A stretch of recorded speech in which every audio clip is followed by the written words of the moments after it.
세계적으로 유명한 어느 큰 한국 교회의 이야기입니다. 이 교회는 워낙 사역이 대단해서 외국에서도 목회자들이 견학을 오곤 했습니다. 그 교회의 담임 목사님은 굉장히 엄격한 분이셨는데 목회자 회의를 하면 사실상 1시간이 넘는 담임 목사님의 목회 강의 시간을 가졌다고 합니다.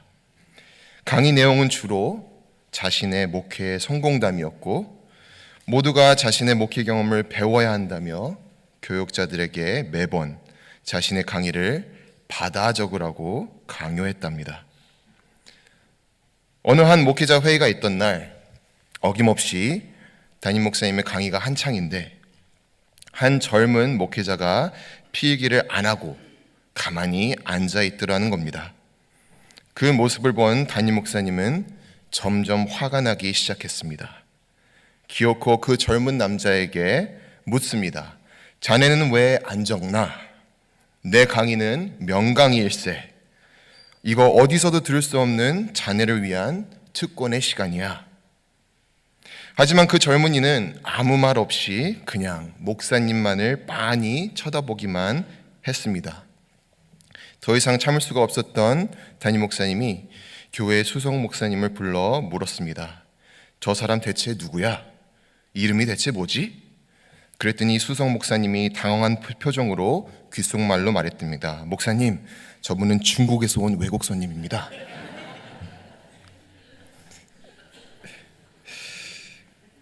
그 자리에 있던 사람들 전부 고개를 숙일 수밖에 없었습니다. 웃기면서도 참 많이 생각하게 하는 그런 이야기인 것 같습니다.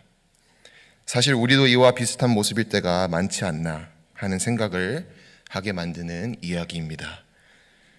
다른 사람의 행동에는 민감하게 반응을 하지만 정작 내 마음과 내 태도는 잘 못 보게 되는 그러한 모습 말입니다. 그래서 예수님께서는 우리에게 이렇게 말씀을 하시지 않았나 생각해 봅니다. 어찌하여 너는 남의 눈 속에 있는 티를 보면서 내 눈 속에 있는 들보는 깨닫지 못하느냐. 우리는 때로 누군가의 작은 티를 가지고 비판하고 정죄하지만 정작 내 마음속 큰 들보는 못 보고 살아갈 때가 많습니다. 오늘 우리는 말씀 앞에서 정직하게 내 마음을 돌아보고 남을 판단하기 전에 은혜로 나를 먼저 비춰보는 시간이 되기를 간절히 기도합니다. 오늘 말씀의 제목은 티와 들보입니다. 그러나 이 말씀에는 숨겨진 부제가 하나 있습니다.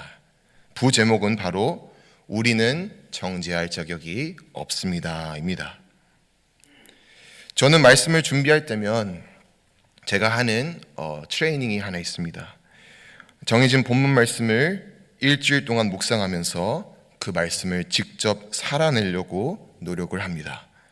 말씀을 살아내려는 그 과정 가운데에 하나님께서 저의 삶 속에서 그 말씀을 비추어 주시고 그 속에서 많은 깨달음과 도전을 주시기 때문입니다. 그렇게 말씀 앞에서 씨름을 할 때에 제 안에 있는 연약함과 부족함이 언제나 선명하게 드러나고 오직 하나님의 은혜 없이는 말씀대로 살 수 없음을 더 깊이 깨닫게 됨을 발견합니다. 그러한 고백 위에서 말씀을 제가 전하게 될 때에 더 진정성 있게 나눌 수 있다는 것을 배워가고 있습니다. 그런데 이번 한 주는 유독 말씀을 살아내기가 참 어려웠습니다. 오늘 말씀의 부제목처럼 우리는 누구도 정죄할 자격이 없습니다. 다른 사람의 부족함을 판단하고 비판할 자격이 없다는 것이죠. 이유는 단순합니다. 하나님 앞에서 우리는 모두 자격 없는 죄인이기 때문입니다. 우리가 하나님 앞에 설 수 있는 유일한 이유는 우리의 능력이나 자격 때문이 아니라 오직 예수 그리스도의 십자가로 인해 주어진 하나님의 은혜 때문인 줄로 믿습니다. 하나님이 우리에게 값없이 주시는 그 은혜로 인해 비로소 우리는 하나님 앞에 나아갈 수 있게 된 것입니다. 그 은혜가 얼마나 큰 것입니까? 자격 없던 자에게 자격을 주신 것이니 그보다 더 큰 은혜가 어디 있겠습니까? 그렇다면 우리가 어찌 다른 사람을 향해 자격 없다고 또는 잘못됐다고 판단할 수 있겠냐는 겁니다. 그런데 이 사실을 믿고 우리가 알고 있음에도 불구하고 그것을 삶으로 살아내는 것이 참으로 어렵다는 것을 깨닫습니다.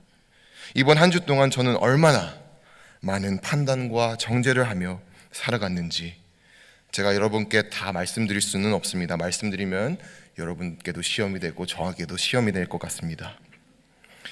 저 스스로가 생각해도 놀랄 만큼 저는 많은 순간에 다른 사람들을 비판하고 있었다는 것을 깨닫게 됩니다. 이러한 제 모습을 제가 인식할 수 있었던 것은 앞에서 말씀드렸듯이 제가 말씀을 묵상하면서 그 말씀대로 살아내려는 노력을 했기 때문에 가능했던 것이라고 생각이 듭니다.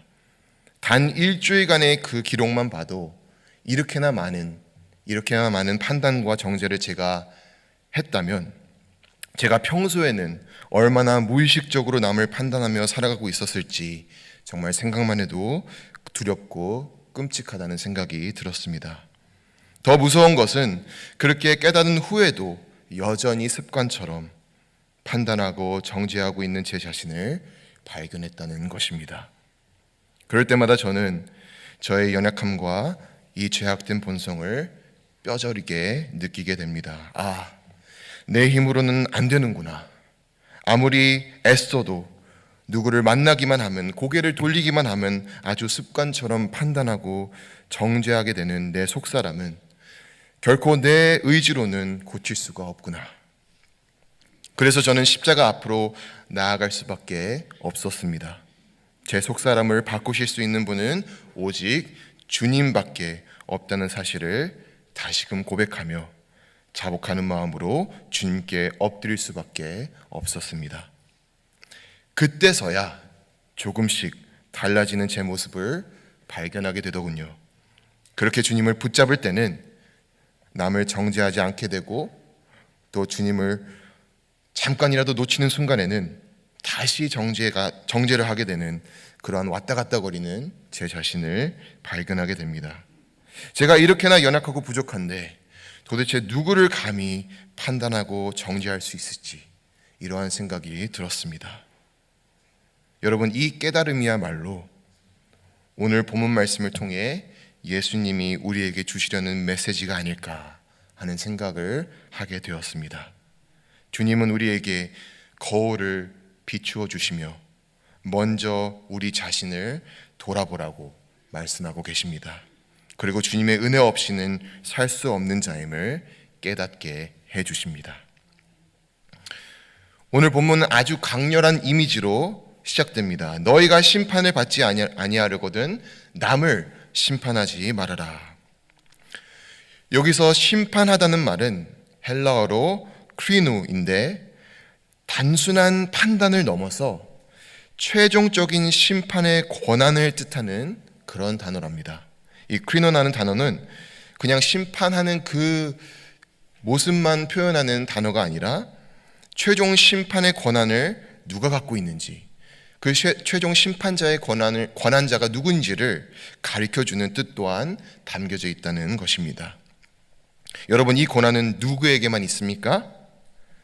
창조주이시며 심판자이신 오직 하나님께만 있는 것입니다. 예수님은 오늘 본문에서 분명하게 말씀하십니다. 너희가 다른 사람을 정죄하는 태도로 너희도 똑같이 심판을 받을 수 있다.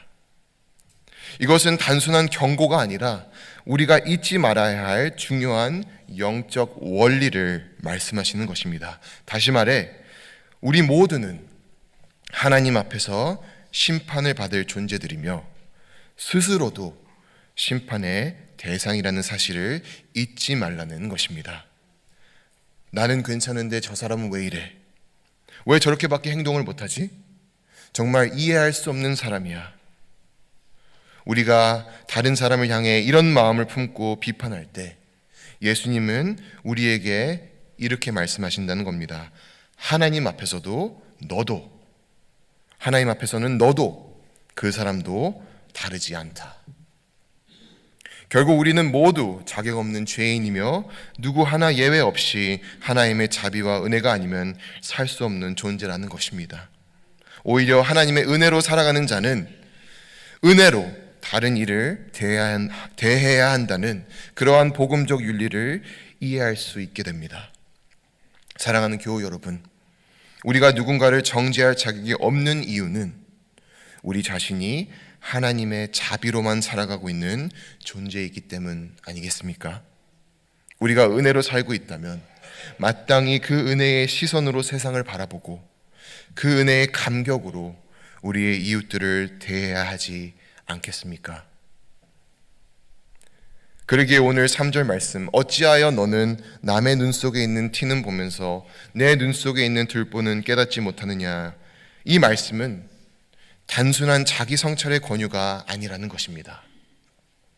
이 말씀은 내가 받은 은혜를 기준 삼아서 다른 사람도 은혜의 눈으로 바라보라는 복음의 초청이 되는 것입니다. 사실 이런 메시지는 어느 종교나 도덕적 교훈에서도 존재할 수 있습니다. 남을 판단하지 말고 너 자신을 돌아봐라. 이 말은 불교에도 나오고요, 힌두교에도 나오고요, 세속 철학에도 존재할 수 있습니다. 하지만 예수님께서 하신 이 말씀이 특별한 이유는 이 말씀이 십자가 위에서 완성될 하나님의 구속사 안에서 주어졌기 때문입니다. 즉 십자가에서 완성될 하나님의 은혜와 연결되어 있기 때문이라는 것입니다.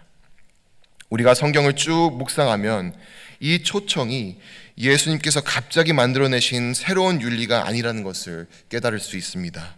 하나님께서는 오래전부터 죄인된 인간을 자비로 품으시는 그 구원의 길을 끊임없이 열어오셨습니다. 다윗은 바스바의 사건 이후 나단 선지자의 그 책임을 통한 자신의 눈 속의 들보를 보게 됩니다.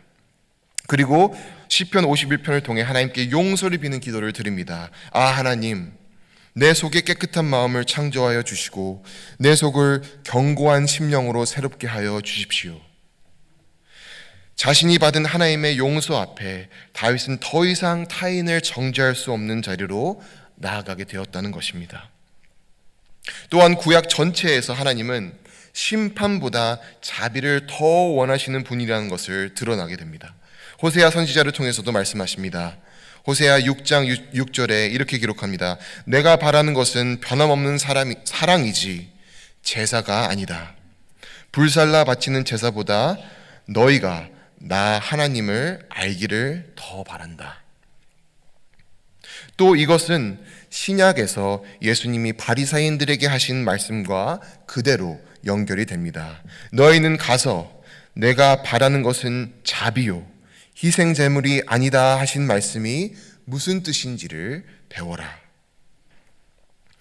즉 하나님께서 원하시고 기뻐하시는 우리의 모습은 경건한 모습으로 남을 정죄하고 그들의 약점을 들추어내는 것이 아니라 부족한 모습이지만 은혜 받은 자로서 그 은혜를 흘려보내는 삶을 사는 모습이라는 것을 깨달을 수 있다는 것입니다. 자기 자신이 하나님의 자비로 살고 있음을 아는 자는 결코 타인을 가볍게 정죄하지 못한다는 것입니다. 예수님은 우리 모두의 눈 속에 그 들보가 있다는 사실을 아셨습니다. 그 들보를 당신 자신의 십자가에서 대신 감당하셨습니다. 그것이 바로 구속사의 결정이며 복음의 핵심인 줄로 믿습니다. 그러므로 우리가 다른 사람의 눈 속의 티를 보기 전에 예수님의 눈 속에 담긴 자비와 눈물을 먼저 바라보아야 한다는 것입니다. 나의 들보 때문에 저 십자가에 돌아가셔야 했던 예수님의 희생과 사랑에 우리는 초점을 맞추어야 한다는 것입니다.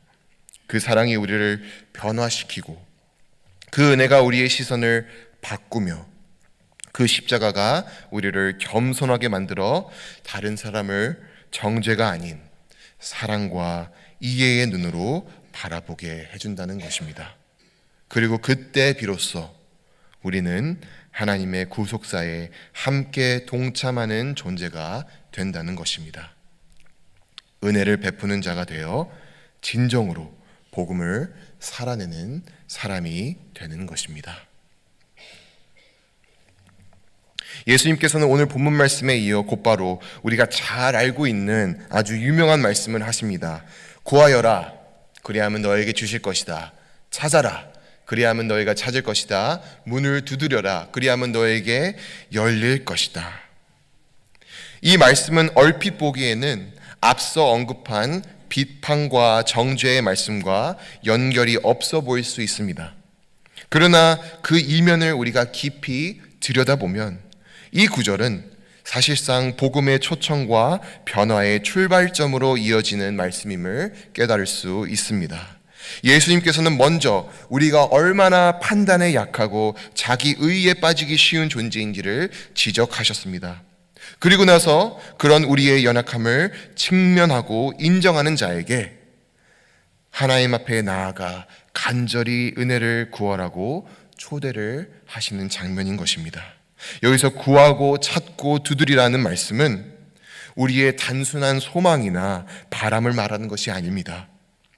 하나님의 은혜 없이는 변화될 수 없는 인간 존재의 아주 절박한 간구의 표현이라는 것입니다. 구하고 찾고 두드리라는 이 말씀은 하나님의 은혜 없이는 내 안에 들보조차 제대로 우리는 볼 수 없고 뺄 수도 없으며 판단하지 않는 삶을 살 수 없음을 인정하고 고백하는 사람들에게 베풀어 주시는 하나님의 은혜이며 축복이라는 것입니다.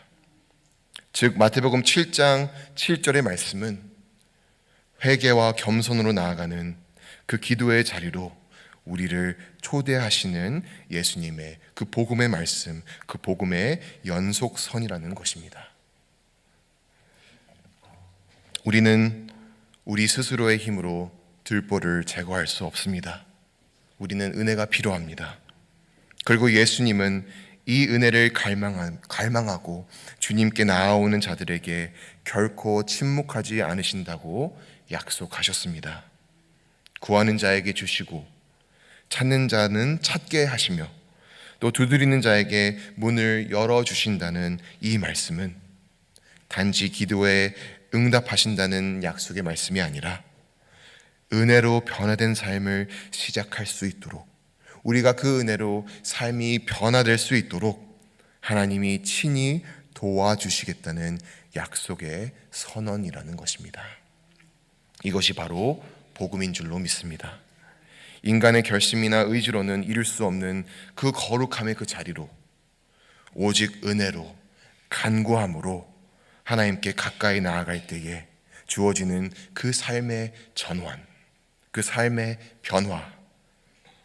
그러므로 구하라는 이 말씀은 복음적 회개의 외침이며 우리가 구할 때 그것을 성령의 능력으로 허락해 주시는 그 은혜의 말씀, 그 간구의 기도의 길이 열리게 되는 것이라는 것을 이 시간 우리가 모두 믿으시기를 간절히 소망합니다. 사랑하는 여러분, 우리가 누구를 판단할 수 없는 이유는 단순합니다. 우리는 자격이 있어서 이 자리에 있는 것이 아니라 오직 주님의 은혜로 이 자리에 서 있기 때문입니다. 그 은혜는 한 번 받고 끝나는 것이 아니라 매일 새롭게 깨닫고 날마다 의지해야 하는 은혜인 줄로 믿습니다. 그리고 그 은혜를 깊이 경험하면 할수록 우리는 자연스럽게 겸손해지고 다른 사람을 이해할 수 있게 된다는 것입니다. 우리 안에 있는 정죄가 사라지고 동행의 마음이 피어난다는 것입니다. 주님과 함께 걷는 삶은 다른 이들을 끌어내리는 삶이 아니라 서로를 붙들어주며 함께 십자가 앞으로 나아가는 삶이라는 것입니다. 그 삶을 통해 내 안에 채워진 그 은혜가 흘러가고 그 은혜는 또 다른 사람에게 흘러감으로써 위로와 회복으로 전해지는 줄로 믿습니다. 우리가 오늘 참여하는 성찬의 그 자리의 그 의미도 그러합니다. 떡과 잔을 나누는 것은 단순히 예수님을 기념하기 위한 것이 아닙니다. 자격 없는 우리를, 그 우리들을 위해 예수님께서 대신 찢기시고 흘리신 그 사랑의 증거를 체험하는 자리인 줄로 믿습니다.